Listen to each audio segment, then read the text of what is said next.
Depuis 60 ans, c'est son quotidien, depuis qu'il a repris l'entreprise paternelle en 1938. Paul Marienne est un ascensoriste passionné, ou plutôt était, parce qu'il vient à son tour de laisser la main, même s'il n'arrive pas complètement à lâcher l'affaire. Je plié une tôle comme ça et en point, lui.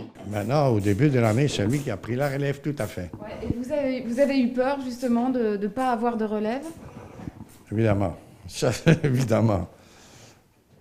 J'ai eu des propositions de gens qui payent beaucoup plus qu'eux, mais ce n'était pas mon but. Mon but, c'était de former des gens.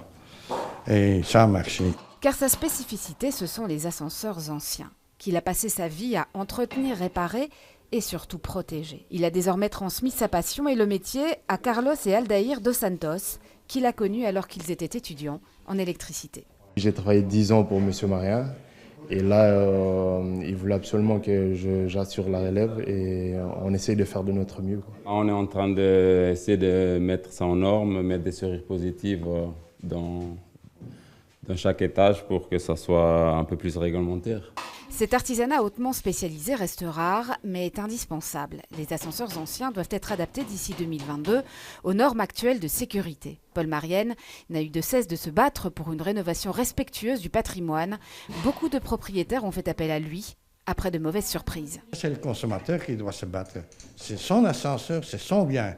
Et je trouve qu'on ne peut pas mutiler comme ça les bâtiments comme on fait. Et ce combat-là, nous dit-il, est loin d'être terminé.